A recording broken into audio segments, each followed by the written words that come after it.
വീണ്ടും Russia Ukraine യുദ്ധം കനക്കുന്നു. മോസ്കോയ്ക്ക് മീതെ യുക്രൈന്റെ ഡ്രോണുകൾ 59 ഡ്രോണുകൾ വെടിവെച്ചിട്ടതായി തന്നെ മോസ്കോ മേയർ സെർജി ഇപ്പോൾ ടെലഗ്രാമിലൂടെ തന്നെ അറിയിച്ചിരിക്കുകയാണ്. മറ്റൊരു പ്രകോപനവും ഇല്ലാതെയാണ് ഇപ്പോൾ റഷ്യയ്ക്ക് മീതെ ഇത്തരത്തിൽ ആക്രമണം യുക്രൈൻ നടത്തുന്നതായി തന്നെ വ്യക്തമാക്കുന്നതും. ഗോളടിക്കൂ, ഫുട്ബോൾ സമ്മാനമായി നേടൂ. LED ടിവികൾക്ക് 70% വരെ ഡിസ്കൗണ്ട്. ആഘോഷിക്കൂ ഈ ഫുട്ബോൾ വേൾഡ് കപ്പ് ഗോപൂനന്ദിലെ ജിമാർട്ടിനൊപ്പം. തുരിതര ഡ്രോണുകൾ എത്തിയതോടുകൂടി തന്നെ സംഘർഷം കനക്കുകയും മോസ്കോയിലെ 4 വിമാനത്താവളങ്ങൾ അടച്ചുപൂട്ടുകയുമാണ് ഉണ്ടായിരിക്കുന്നത്.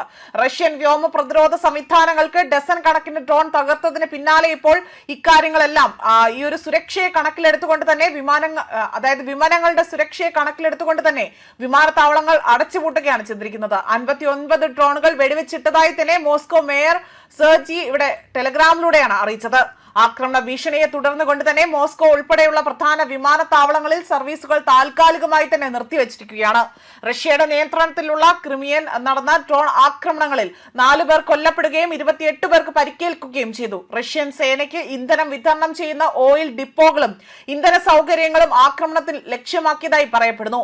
അതേസമയം യുക്രൈൻ അതിർത്തിയിൽ നിന്ന് ഏകദേശം 20,000 കിലോമീറ്റർ അകലെയുള്ള റഷ്യയിലെ ഒരു മേഖല കണക്കാക്കിക്കൊണ്ട് വൻ എണ്ണ റിഫൈനറിയിലും ഡ്രോൺ ആക്രമണം നടത്തിയതായി തന്നെ വ്യക്തമാക്കുകയാണ്. റഷ്യയിലെ ഏറ്റവും വലിയ സ്വകാര്യ എണ്ണ സംസ്കരണ പ്ലാന്റിന് നേരെയും ഇത്തരത്തിൽ വലിയ രീതിയിൽ ആക്രമണം നടന്നിരിക്കുകയാണ്. കഴിഞ്ഞ ഏതാനും മാസങ്ങളിലായി തന്നെ യുക്രൈൻ റഷ്യയുടെ എണ്ണ അടിസ്ഥാന സൗകര്യങ്ങൾക്ക് നേരെ ആക്രമണം തുടർന്നുകൊണ്ടിരിക്കുകയാണ്.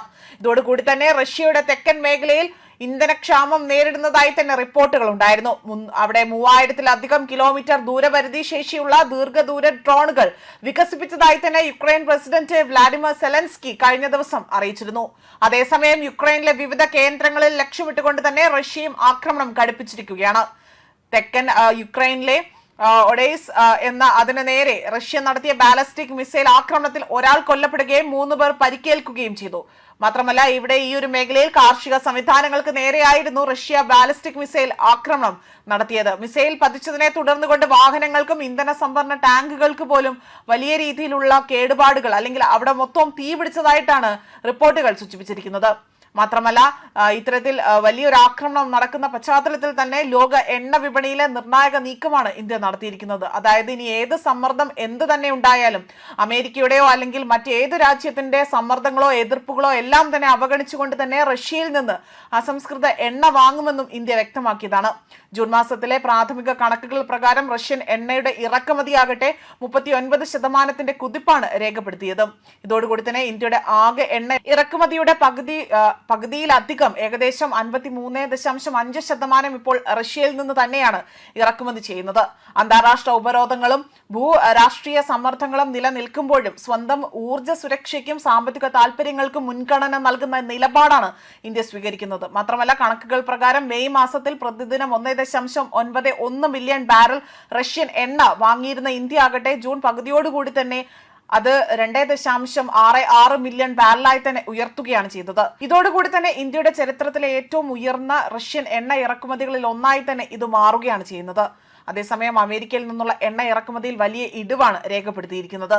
മെയ് മാസത്തിൽ പ്രതിദിനം 2.52 ലക്ഷം ബാരൽ എണ്ണ വാങ്ങിയിരുന്ന ഇന്ത്യ ആകട്ടെ ജൂണിൽ അത് വെറും 91,000 ബാരലായി തന്നെ കുറയ്ക്കുകയാണ് ചെയ്തത്.